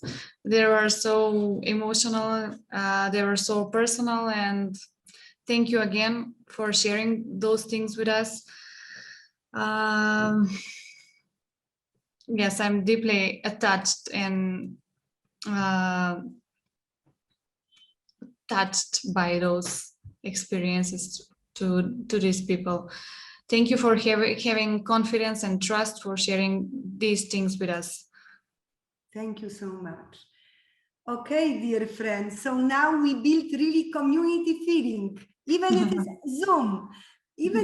Zoom, but we built community feeling. So if we need each other, if Snezhana will need some advice regarding the second-hand shop or addiction, she can call to Blagojcze, or to Hopes. If she needs some experiences and advice regarding the homelessness or alcohol addiction, it also Barka or Reto or kindness, or if you need some advice how to deal with people with some mental diseases, problems, you can call to our dear friend Dimitar, but also we all can call to regional support centers because we have great professionals like Nebi, who knows how to prepare plan to sell our products, how to build connection with local people. And Snezhana and Mimosa, they are great, and Dimitar and Dragan and Milena and others people in this regional support center, they have a lot of knowledge how to root our solidar enterprises locally and how to support them to maintain this operation, and how to also convince local people to understand, to buy their products. We have to connect social enterprises with public institutions, with people from churches, even to go to church and say, dear friends, we have social enterprise in our city. If you need clothes, please go to Reto to buy, or to Hops. Hops has beautiful products from recycling. We have to build stronger connection, cooperation connection. Irina Janewska is also with us. Irina from Arno, would you like to take a floor, dear Irina? Are you there? Yes, I'm here. My camera is just not good mode. I would like to thank everyone, and I think that in all this discussion about social entrepreneurship, we should definitely take this road of building communities and talking honestly first about what problems we face and how we should help each other. And I think that we really need to shift this culture that before creating business models, we need to be honest, and we need to open and talk much more, not about social entrepreneurship, but about people, about what brings us together. And I think this is the starting point that we learn with this project, that we can have great reports. You know that the reports are my part as junior expert, but I don't care about reports. I care about people and what we do for people. And I think this starts here when we speak honestly about things and about what makes us change and how we can change things for better. And I think this is more a cultural than entrepreneurial and economic perspective. Yes, great. It is like first step to have confidence. Without confidence, we will not build any. Yes, to trust each other, to talk more, to do things together. But I think everything starts from talking. So thank you, Barbara, for bringing this mindset, this openness. Thank to Andrei and to the Barka people from UK and Poland. I think this is where we can learn how to open up a society. Thank you, dear Irina. So great, we are together. Irina Janewska is also a member of our staff. She supports young people, and she's all the time, very, like person who really recognize goodness, good among people and in people. So I admire her very much because he's very young, but he really read without words. She reads the deepest part of our soul. Thank you, Basha. Thank you. So, dear friends, I think that we'll continue. Tomorrow we will visit Kumanovo and Stip. Then I will go for 3 weeks to Poland to have this movie about Barka and social enterprises. And then I came back and we'll see maybe in the person. We will have fairs, social enterprise fairs. All of us will present ourselves, we'll have media, we'll have movies crew, and we will share our message really through Macedonia and through other countries, which is really crucial and very important, very important. And we, starting what was said by Irina, from being closer to each other, not to have walls, distance, be closer, be more open and with confidence. So really thank you. I really feel enriched through your stories. I am stronger, and I will share your message to the movie crew. Thank you. It is difficult to stop. I would like to be with you and hug each of you. Thank you so much. Bye-bye. Bye-bye. Thank you. Bye-bye, everybody. Bye. Thank you. Blagojce and Jose Luis and Dimitar and Snezhana and Blagarodna and Milena and thank you and Mimosa.